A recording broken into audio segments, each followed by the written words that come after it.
reacting to River Monsters, Stay Motivated, Jeremy Q&A. I noticed reaction videos are pretty popular on YouTube, so decided to give one of them a try, and let's see if we can't get some started with outdoor reactions being a thing on my channel. So, and without further ado, let's get started.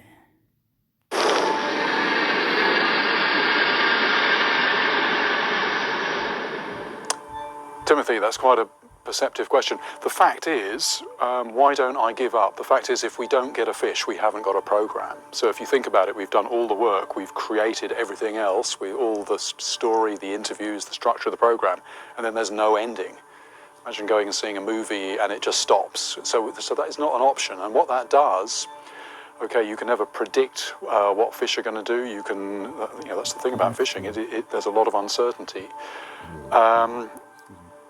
But what's actually quite good about having... Yeah, see, that's why I don't really post that often, because it's like, I do a lot of trips, and you can't predict what fish are going to do. That's true, actually. Limited time, is it really concentrates my mind. So all the time I'm thinking, am I fishing effectively now? If it's just me and nobody else around, I can afford to sit back, and if I don't get anything today, I can come back tomorrow, next week, or whatever. But if I'm on camera, and there's also those people to consider as well, they're getting pretty bored if nothing's happening. I'm always really interrogating, what am I doing? And so generally speaking, we do get the result. I mean, we actually have an incredible record over the years. We will get the result normally in the time that we've got.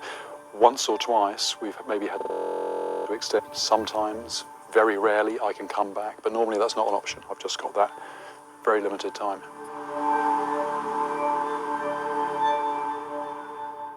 Right, Stella, I've tried many professions in my time. I've probably already tried all of them. No, it's not quite true, but I've tried a lot of them. I was a teacher for a while. I tried that for a number of months, and I would not want to go back to that. It is ridiculously hard work.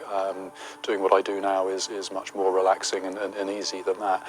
When I fly, I really like looking out of the window. I just love that experience of being up above the world and looking down. So, the idea of being a pilot, perhaps, but I don't think they'd let you do that just for a day. I think they'd need to train you up a little bit before that happened. I did some flying training some years ago, and part of the reason for that was back in 2002, I was in a plane crash in the Amazon. We were filming, we were doing aerial filming, and the engine failed, and the plane started vibrating, and it basically came down into the forest. So, cutting a long story short, I survived, everybody else survived.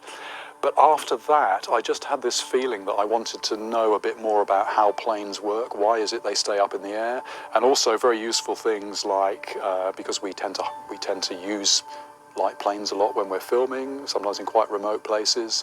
It's quite handy to have someone in the crew who can walk around a plane and get a general idea about whether it's airworthy or not.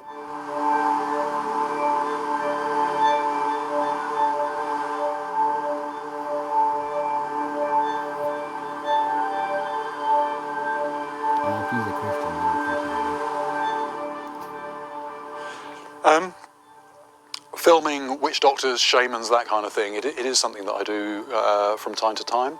Good question, this, because I think it really does make a difference. But how the mechanism of that is quite interesting, because very often I'm collaborating with a local fisherman when I'm filming, and sometimes the suggestion is theirs. Let's do this before we go out, and if it makes them feel better, then I'm all for doing that. I'm all for respecting the local customs as well. A lot of these rituals, interestingly, at the centre of them, they have respect for the water. So if we're going to go and fish, so we are going to try and take something out of the water, before we do that, give some thought to the whole context of what we're doing, and I think that's pretty important.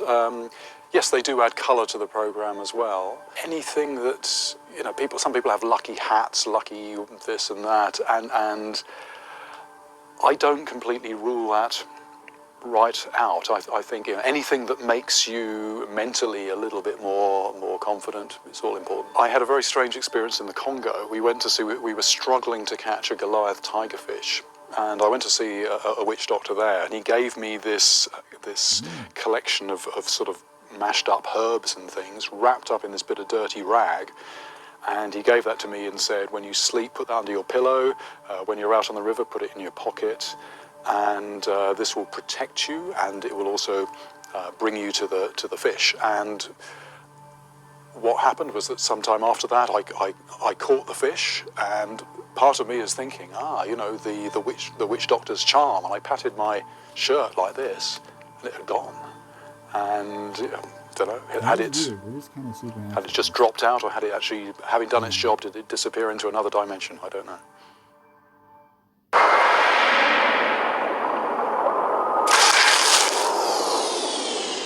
Thanks for watching. Yeah, thanks for watching. So basically, that's, let me know if you want any these kind of YouTube videos in the comments, and please subscribe. It helps my channel. Yeah, basically just let me know what you want to see in the comments. Excuse me. Yeah,